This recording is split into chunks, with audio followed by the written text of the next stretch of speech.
welcome back to the Earthdawn Survival Guide, the podcast for all disciplines, paths, players, and game masters, with your questers Josh and Dan. I am Dan. I am Josh. And on today's podcast, we'll be discussing all things entropical and quizzical, because we're going to talk about the entropy that is the hand of corruption. But first, we're going to get to a couple of emails, because we actually have a few emails today. So if you have any questions for us about anything at all, please contact us at edsgpodcast@gmail.com. And we are off to the races. So our first email tonight is from Aaron. Hi, guys. As always, amazing job on keeping up with the podcast and spreading the word of your good work to my fellow Barsavians. I have this idea for an adventure based on Stephen King's Needful Things, where the group go to a small up-and-coming town from a late opening care. Small enough that everyone knows everyone, but newcomers are flocking to the town to set up shop or earn a living, etc.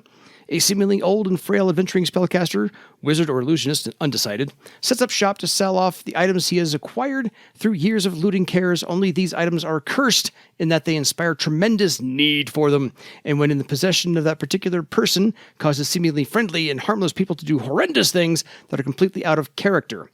The characters will arrive and witness one of the things and be tasked with investigating and dealing with the problem. Now, I don't want to use the obvious horror taint for this.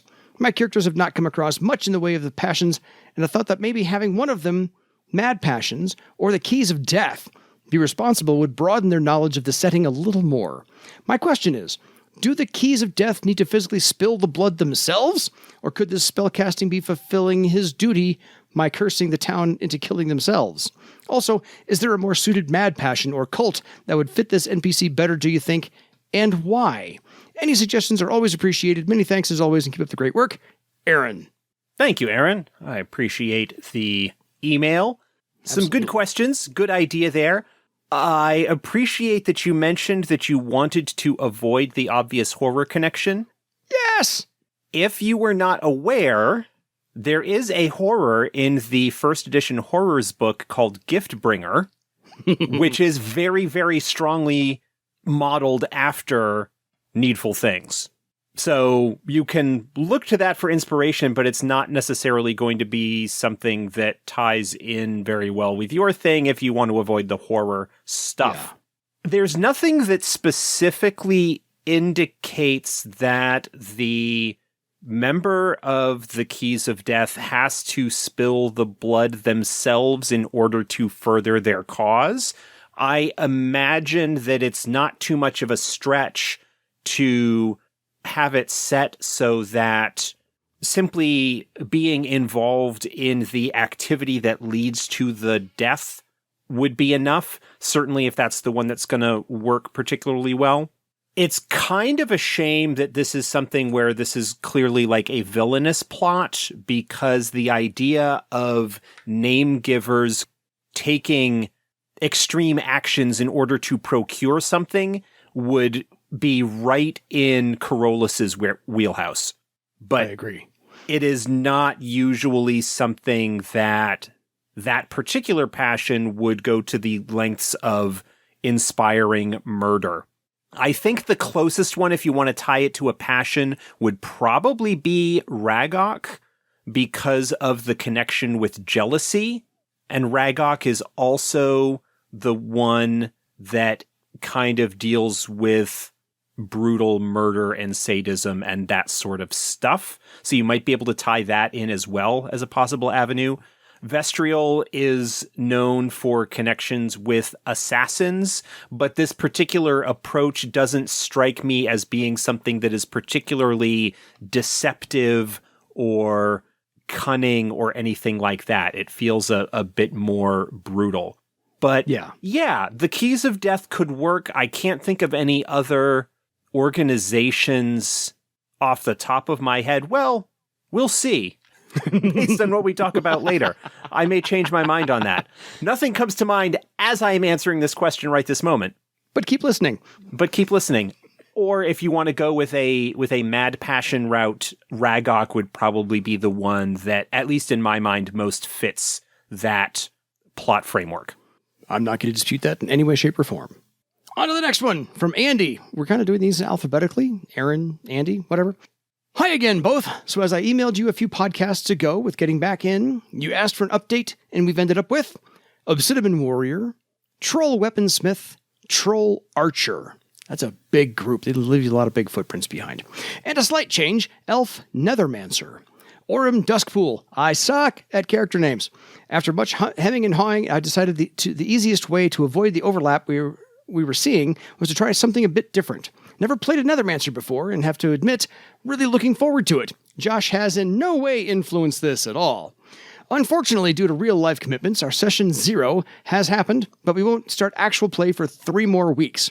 Unusual for us as we have a regular weekly meet, and in the last 2 years when I was GMing, we only had 5 missed sessions in total. So glad it's easier to do tabletop role-playing games online nowadays.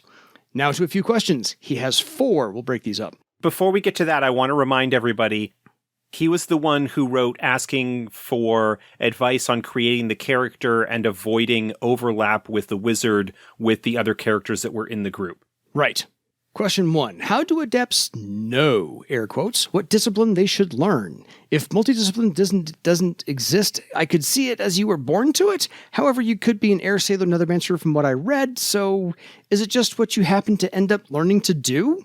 No. There is a certain kind of temperament that is usually sought by teachers, by higher circle adepts, when they are traveling and going to places. They keep an eye out for individuals that express themselves or that demonstrate traits that are in line with the philosophy and beliefs of their discipline, particularly as that adept would follow it. And so it's not necessarily something that the individual themselves knows offhand, and it's certainly possible that someone might try a couple of different things before they find the path that is suited for them. I think, and I'm not remembering super clearly because I actually haven't read it in a while, but I think in the original Adept's Way book, there are at least a couple of examples for how the individual writing the essay came to find the path. I think in the original first edition companion, there was also where it's talking about the different rituals of advancement. I think that's the book it's in. Also talks about recruitment and things like that. So generally it's a case of higher circle adepts while they are out and about in the world and doing their thing, keeping an eye out for potential candidates to initiate into the discipline. If you look at the first Earthdawn novel, The Longing Ring, that includes Gerol's initiation into the thief discipline. And so there's a little bit that can be taken there. But generally speaking, remember that really multidiscipline characters are supposed to be kind of rare because of the difficulty often involved in reconciling what could be vastly different philosophies in order to unlock the magic associated with that. Certain adept types work better with each other than others do, but a second discipline is something that generally tends to show up later in life for an adept once they have had some degree of mastery over their primary discipline, which would be something that is a lot more closely related temperamentally to the type of person that they are usually. Gotcha. Question 2. Do adepts know they are adepts before they learn a discipline? If you have read The Wheel of Time, other channelers can detect, with effort, same sex, etc., that someone is a channeler. Is there something like this in Earthdawn? Not really. In theory, it's possible if you have astral sight and perform an extensive amount of study of somebody's pattern that you could glean that they are an adept. But I don't think there's anything really strongly canonical about being able to detect somebody's magical potential using a method like that. And not everybody gets access to astral sight, and the amount of work required in order to determine that sort of thing is pretty extensive. So that wouldn't be something that is used very much at all when it comes to finding candidates. Fair. Question 3. The warrior talent, and this actually might, by the way, be a duplicate from when we had the voicemail a few podcasts ago. Woodskin. It reads, He spends a recovery test and makes a woodskin test, adding the results of his health ratings for the woodskin rank in hours. Yeah, we've already covered this one, asked and answered. Sorry about that.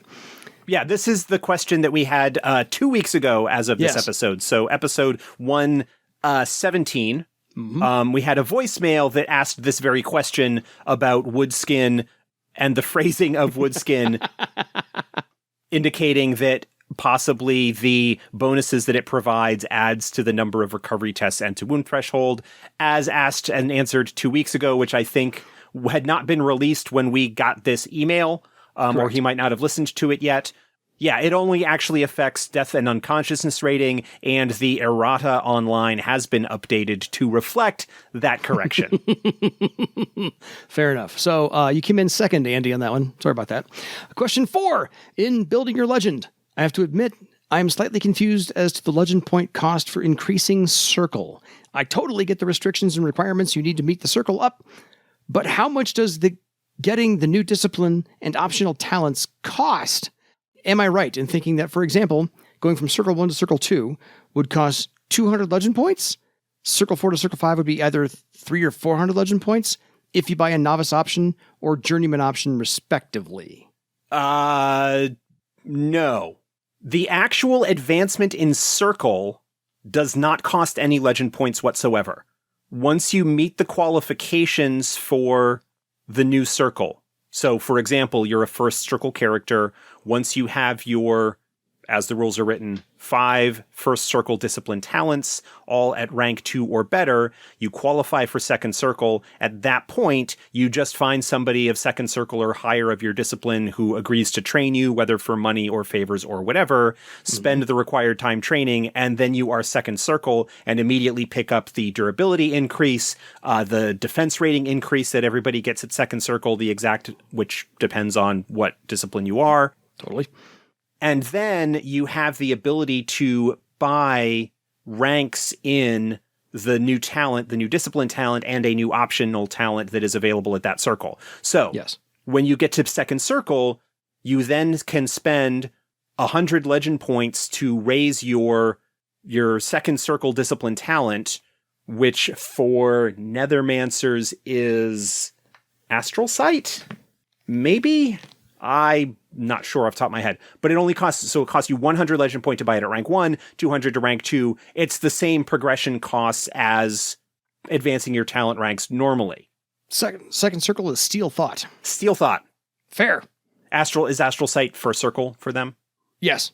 And so what happens is that when you say go from 4th to 5th Circle, so when you have your 5, 6, 7, 8 discipline talents, so 5 from Circle 1, 1 each from Circles 2, 3, and 4, all at rank 5 or better, then you qualify for 5th Circle. Again, it doesn't cost you any legend points to make that advancement to Journeyman. You just need to find a trainer to train you to that point. Then you can buy your 5th Circle discipline talent, which would cost 200 legend points to go from 0 to rank 0 talent to rank 1.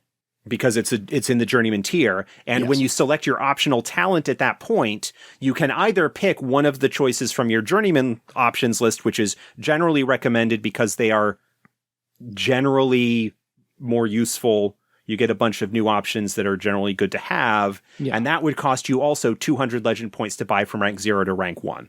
Mm-hmm. But there's no actual legend point cost associated with the actual Circle advancement.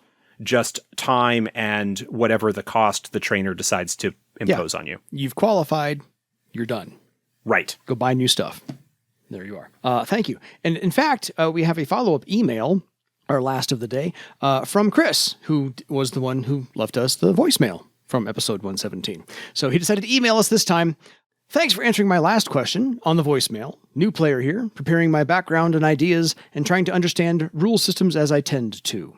The Player's Guide on Thread Magic talks about permanent pattern threads, which connect the magical patterns of people to people, places, or things. It talks about having to know key knowledges in order to weave threads. The Mystic Paths book talks about weaving a thread to a pattern, but does not describe them as permanent or pattern threads or key knowledges. It states that adepts' thread rank to the path and their path talent rank are synonymous.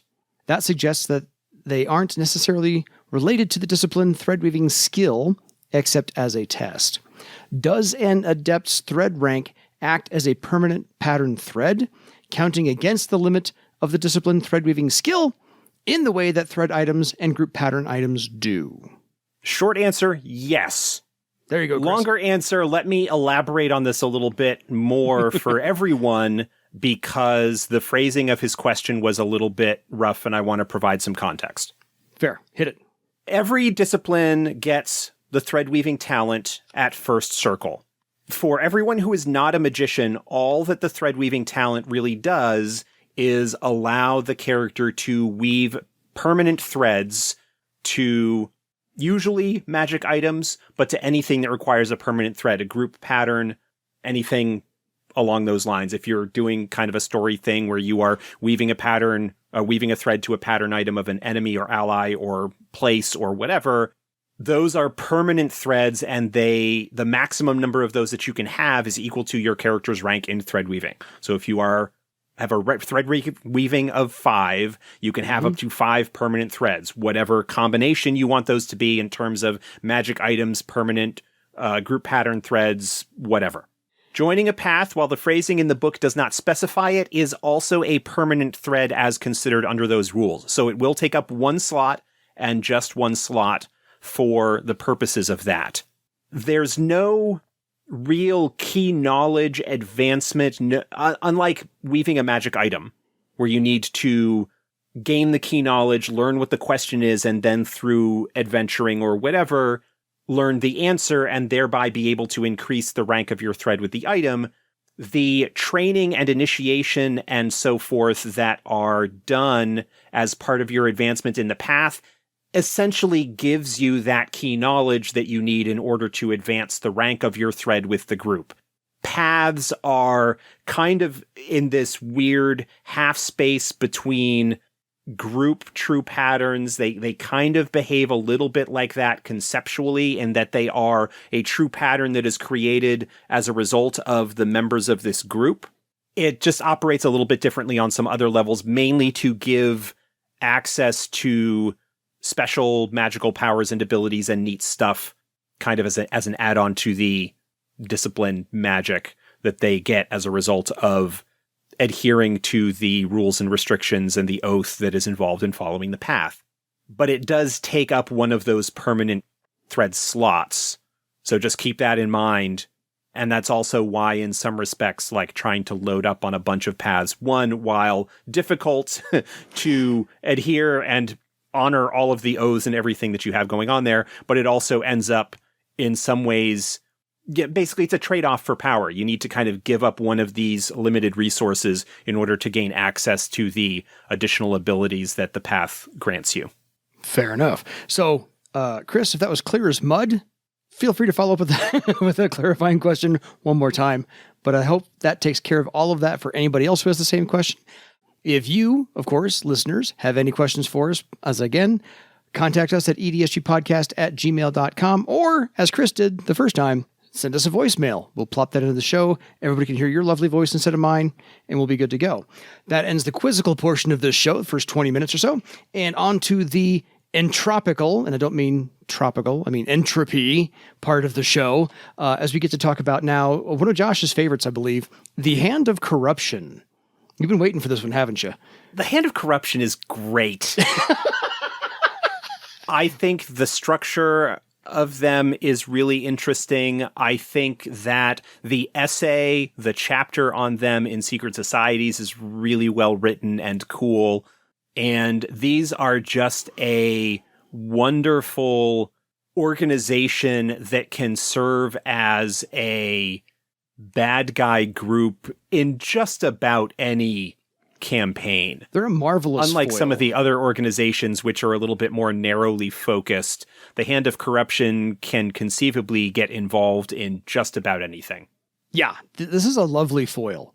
And top to bottom, you can have them be brutes. You can have them be mad behind-the-scenes Machiavellian schemers. You can have a large cult involved in this whole thing. You can have just a few members involved in the basic plot that you're running for your campaign. So this is this is probably the most versatile we've come across so far.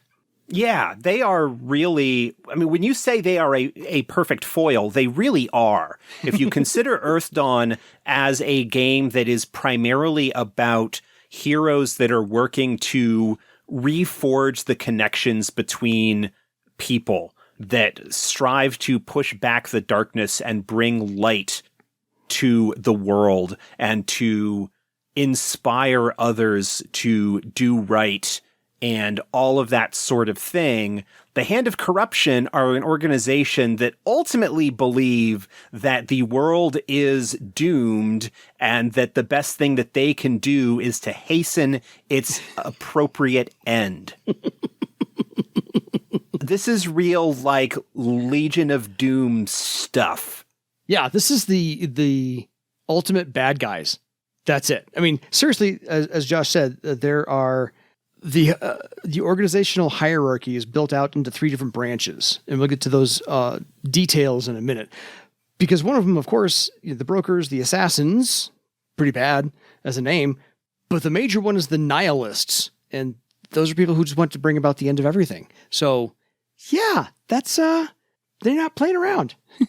Insert John Goodman Big Lebowski quote here. But yes, the Hand of Corruption, as laid out in the essay, is, by the way, linked to the Castle of Assassins in the Mist Swamps, if that's not enough for you right there. Yeah. But they basically are dedicated to worshiping the passion, unproven passion, the passion of oblivion, which, by the way, is just pure entropy. Just everything is going to come to an end. There you are. And they have a ritual magic spell practiced in the Castle of Assassins. And they also have the path associated with just the Hand of Corruption of becoming assassins to actually kill as many people as possible. So right there, that's almost enough to play with on its own. It's interesting. We talked about the Keys of Death a couple of weeks ago and how they are, in a way, a murder cult, a death cult dedicated to killing people in pursuit of a particular objective. And that objective being the release of death, setting death free from its prison beneath death's sea. Yeah. We then have the Hand of Corruption with its assassins organization, which is also dedicated to murdering people as frequently and as often as possible, but philosophically coming at it from a very different place. Yeah. Rather than in service of this death cult that is trying to release their master in perhaps the hope of being rewarded when that happens. The Hand of Corruption is just like killing people, like releases them from the bonds of this world. It doesn't really come up too much in the essay, but you can like really get esoteric if you dive into Gnostic theology and stuff like that. If you look at a game like, say, Mage the Awakening, which also dives into a very similar kind of idea that the world is a prison and that we are all sort of being held here against our will, and that if you take that in a dark direction, then perhaps the kindest thing that you can do to people is to release them from that prison.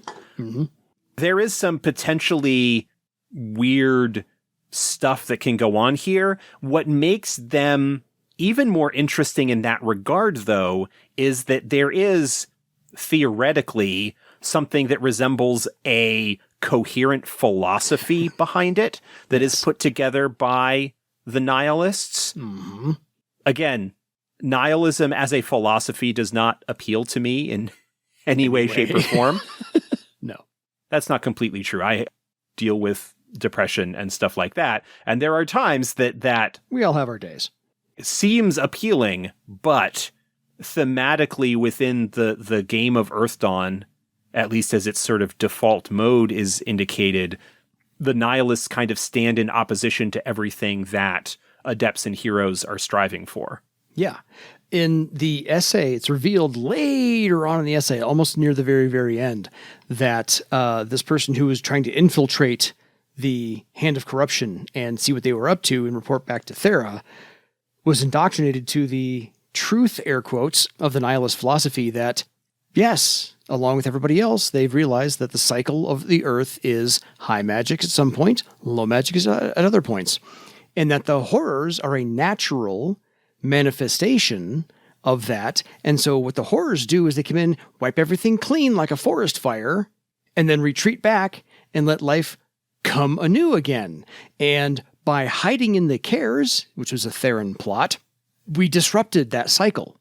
We actually extended our stay. Instead of starting anew, we just kind of, went to part 2 or part B or the next part after the Scourge. And so that's where the Hand of Corruption says, no, that was against the rules. We broke all the rules and we shouldn't all be here. So therefore, we should all die, let the horrors come back in and do what they were supposed to do. Right. So that's the nihilists right there. But one of the interesting things about this, we'll talk about the nihilists real briefly and how the essay follows this agent's progressive infiltration of the organization, starting off with the brokers, which is sort of like the most diverse one. Yeah. Then entering in and the assassins and learning their trade, and then facing the nihilists. And the indoctrination that happens, it is implied in some respects and backed up a little bit by the text in a way. The nihilists actually have the power. They are so far advanced in the beliefs of the organization. Mm-hmm. The magic that they have at their command as a result of that is actually capable of harming people. Like there is a kind of damage that is done, psychic damage, to individuals that are under their sway. They can use it to break down the will of their chosen target and convert them to the cause. Well, how else do you recruit? I mean, come on. If you show them the truth, air quotes, then yeah, of course they're going to believe you. I actually want to make another call out here real quickly. First off, the series on Disney Plus, the Moon Knight series that is running on Disney Plus right now. Yes. First off, it is amazing. The Disney Plus TV shows have been generally really, really strong. Yeah. But the Moon Knight one is, one, unexpectedly amazing and exploring some really deep, weird psychological stuff. But the bad guys in that, Harrow, played by Ethan Hawke, who I've been a fan of for decades. Oh, totally. Is one amazing. But that organization and his philosophy in that is something that could very, very easily be tweaked to be a Hand of Corruption organization. Yeah, totally. So that just came to mind because of that thing is like in the forefront of my brain. Well, we always try and call out pop culture references for people to use. Yeah. As a frame of reference. Haha, references. Just as a example to go, okay, I see how this is working here. Let me port it into Earthdawn because I didn't quite understand how this one's working as well. Yeah, it's interesting that they just think that the world is irredeemably corrupt and must be destroyed so that nature, aka the horrors, can reclaim the earth and start anew, like I said, like a forest fire. But yeah, the three branches, as Josh pointed out, the brokers, we'll start with there, are probably the most often encountered for any of your player characters to come across. They operate behind the scenes. They're not really combatants. They're not really adepts. If they are, it's pretty low circle. They openly avoid conflict, but they do work behind the scenes to sow the seeds of dissent and trouble. This is kind of like the other, maybe the third network of spies that we've come across so far. So if you haven't dealt with any kind of spies in your game so far, why not? We've got like 3 different organizations or all of these different spy networks, and now we're onto our third one. Again, this is a spy network more in the sense of where they can leverage the information that they gain to break down the fabric of society. We talked a little bit several weeks ago about the Ragok cult that is operating in the western Kakavik Mountains, which has a similar kind of idea in terms of its goal of breaking down societies and removing the trust that people have in their leaders and whatnot. There's a different philosophical underpinning to what they are doing, and it's a smaller scale organization. Like, this particular group is dedicated mainly to undermining Thrall. Yeah. But the brokers are equal opportunity kind of thing. Like, where the other organization is one that would be kind of suited to a medium scale thing. Like, they strike me as a group that could actually be defeated.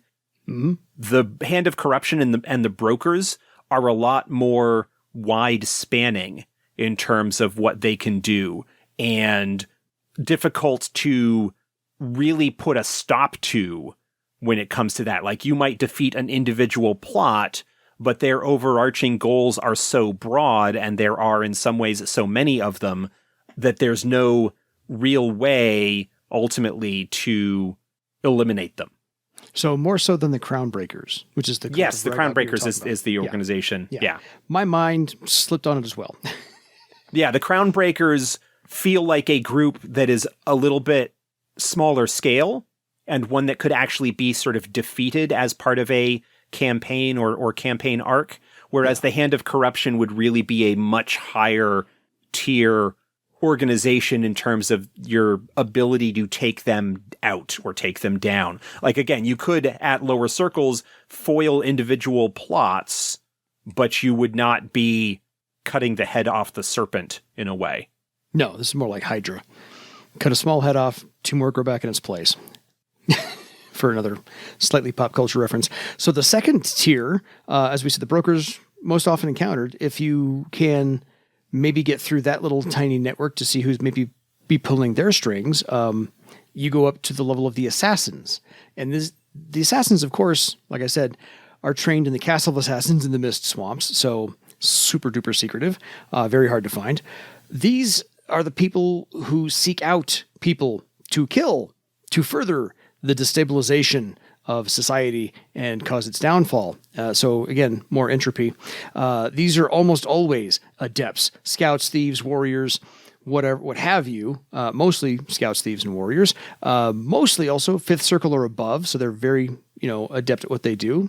And they really love the poisoned weapons. And there's a killing ritual involved. Yes. This is another case where there is some similarity between organizations. In this case, the ritual that the assassins of the Hand of Corruption perform is different than the one that the Keys of Death perform. The Keys of Death, their ritual is all involved in the preparation and the presentation and dressing themselves up in the robes and the hood, taking on the mantle of... Yeah, the paraphernalia. And the actual death itself, the only real ritualistic aspect of that is the belief that the blood should be spilled on actual ground. Yeah.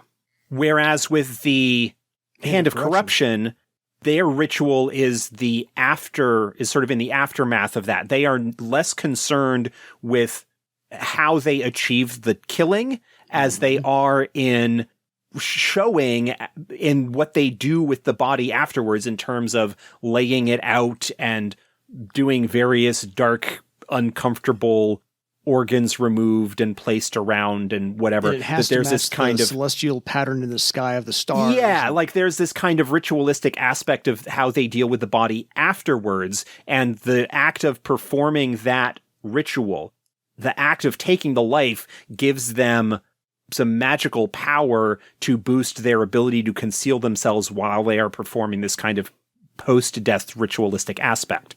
Yeah. They are equal opportunity. They really like poisons, but, whatever method they can use to end their targets, they will take advantage of. They are not quite as choosy as the Keys of Death are. Yeah. So you made a assimilation of a serial killer with the Keys of Death. Do we have something along the lines here as well? I think it's still a very similar thing. I mean, part of what's going on with the Hand of Corruption and the assassins is the message that they are sending in the aftermath of the death. Yeah. The Keys of Death are not especially concerned with how their murders will affect the society around them. Yeah. That's not what their focus is. Their focus is on performing the killing and spilling the blood in order to further the freeing of death. Whereas the Hand of Corruption, their objective is to make the death, in a sense, as public and messy and nasty as possible in its own way in order to hasten the collapse of society that they feel was supposed to have happened during the Scourge. Yeah. Fair. On to the nihilists, which we've covered a little bit of here and there. These are the ones that have the absolutely fanatical beliefs, the most dangerous practices, very few of which are adepts, but they don't need to be because they're pulling all the strings behind the assassins and the brokers and everybody else. But they have, to Josh's point, that psychic power of, air quotes, truth that makes believers and converts out of those who are initiated, inducted, or investigating, or trying to subvert and whatnot. So these are the ones that are really behind everything else, and it is their worldview of all members of the Hand believe that what they are doing will bring about the naturally ordained destruction of a hopelessly tainted world, because anybody who's alive in Barsave at this point is the taint. We're the aberration. We're the part of the pattern that is defying the pattern, because we should have all been wiped out by the Scourge. And since we're here and we're not wiped out, that's the aberration that needs to be taken care of. So that's the nihilist worldview, is that's what needs to be corrected. Yeah. And since they are worshiping the passion, oblivion as a passion, there's no recorded proof that there ever was a passion of oblivion, but they believe there is. And so that's the other misguided part of their cult-like worship on they are to bring about the end of the world based upon this belief that they can't prove. Yeah. Let's talk about some more pop culture references, because I find it a lot easier to make these comparisons that people can look at as inspiration. Because one of the things that gets talked about in the essay is the care that you want to use if you're going to be using the Hand of Corruption as an antagonist organization in the campaign, not to make them mere faceless villains. Yeah, just bad guys doing bad things. Just bad guys doing bad things. And that's the case really with a lot of these antagonist organizations. You really want to focus on the reasons why they are doing what they are doing, because those motivations will help drive the stories that you tell or highlight the themes that you might be trying to bring about in your campaign or something like that. There are superficially a lot of similarities between the Keys of Death and the assassin wing of the Hand of Corruption, but because they have different philosophies and different ways of approaching things, they actually should result in different adventures or different feels to the adventures that they're involved with. Yeah. The Hand of Corruption and the Crownbreakers are both dedicated to the idea in some respects of the collapse of society and the true nature of the way that things are, but because of their motivations, one being a superficially refined philosophical belief, and the other being the drives of an insane, powerful spiritual being, again, will result in very different situations. But let's say, for some pop culture references, Ozymandias from Watchmen. Oh, there you go.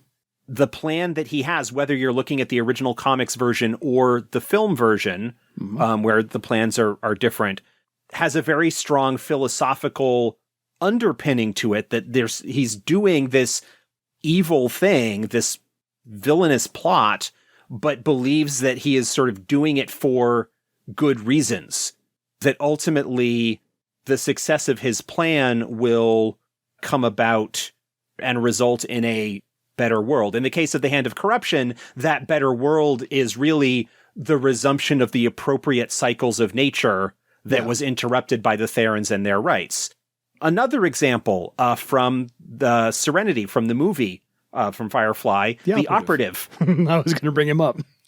Yep, is also very appropriate for a villainous character who has a very strong core belief. He's the one who's like, the world that we are building does not have a place for people like me. Yes, I won't be living in it. I'm just going to help create it. But I'm just going to help create it. Yeah. Moriarty from the Robert Downey Jr. Sherlock Holmes movies is also, he's a little bit more brokery than nihilist, but he still has a very, the world is the way that it is. I am just kind of speeding things along and maybe profiting a little bit while I'm at it. But there is still a very like intelligent, reasoned, as twisted as we might find those beliefs and that reasoning, there is at least still some kind of thought process behind it. And so one of the things that you really want to think about if you're going to be using the Hand of Corruption is the motives. What is the ultimate end goal? Understanding with their philosophy, grand scheme wise, what's going on, but how is any individual plot going to further this end? That there will be a logical, for a certain definition of that, series of progressions where they will take this action that will have this consequence that will lead to X, Y, or Z that will further their ultimate goals in terms of everything. Yeah. So those are some examples, you know, supervillains like Magneto in some respects. His philosophy and his idea and his beliefs that, you know, mutants and normal Homo sapiens will not be able to survive together, will not be able to live together in coexistence, kind of in contrast to Professor X's philosophy. Yes. Lex Luthor, when he's not being stupidly obsessed about Superman. Yes. A lot of like the really sort of intelligent bad guys, planning bad guys kind of things can be used as inspirations where you really, what you'll want to do with the Hand of Corruption that is not necessarily something that you would see, say, with the Keys of Death, is to have individual characters, individual NPCs and antagonists that the player characters develop a relationship with over the course of things, and maybe even those moments where they are in a situation where they can't just draw steel and stab somebody, that they need to have this interplay and this interaction. There's a lot of potential for really strong characterizations and rivalries that can come about as a result of that. Well, and just that character moment of, oh crap, what do I do? I think ultimately in the case of the Hand of Corruption, what you need to do is you need to put a stop to them. But you should at least have him hesitate for a minute. Yeah, but I think that what you can kind of start with early on is maybe have that NPC, that antagonist, not necessarily be presented as an antagonist early on. Yeah. That the agent of the Hand of Corruption, whether that's a broker or maybe an assassin, assassins tend to be higher circle. Yeah. Or maybe even introduce an assassin early on in the campaign who's just, you know, kind of in some ways too tough for the group to really take down. That with their appropriate magics and whatnot, their, you know, bonuses and magic items and things like that, that the group doesn't really have much of a chance to do something decisive against them. Or just can't catch them. You just can't catch them. You can't hurt them enough to, or stop them from doing what they're doing. Use that as the beginning of a sort of long-term rivalry.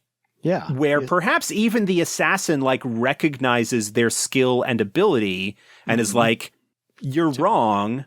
You know, what you are doing is merely prolonging the suffering of the world by putting a stop to this. But I recognize your skill and honor your devotion to your cause in this. But ultimately, the world is doomed and you are only delaying the inevitable. If you are a game master who really likes playing a character, having a character in a sense that you are playing, not as a GM PC, but as a villain, as a character where you really get to like dive into the role, those of us who are actors and improvisers and voice people really like doing that, a Hand of Corruption rival is a fantastic way to indulge yourself. Oh yeah, go make your master regard. assassin, seventh circle, whatnot, and have him tease the players every once in a while, and weave in all those subplots over many, many adventures that that assassin's always one step ahead of your adventuring group, and eventually they have to, meet up with them, go rounds, and resolve things. So that just makes it more worthwhile. Since this is all about entropy and the power of oblivion, I have one quote to give that I found in a book many, many, many, many years ago. Entropy requires no maintenance. That is true. And so I find the Hand of Corruption just like, you don't really have to work that hard, guys. Entropy does everything for you. So that's just my thought there. Any final thoughts? Because we've covered a lot of ground in the Hand of Corruption. Again, ripe for the using. Yeah. In any level you want to. With some of the other organizations we've talked about how you might use them in the campaign, the Hand of Corruption just make a great general purpose organization of bad people doing things that you could use. If you are looking for a sort of through line in a campaign where you want to have something that is not quite as simple a bad guy situation like you have with the horrors or you have with some of the other organizations, the Hand of Corruption, like I said, can give you an opportunity to really explore some themes and ideas. And their organization is in some ways so extensive that you can kind of have them be a long-term adversary for a group. Absolutely. So on that note, folks, we will kind of wrap this one up here and see you next week. So if you have any questions for us, once again, please contact us at edsgpodcast@gmail.com. And until next time, it's time to go fight the hand for your legend. Good night, everybody.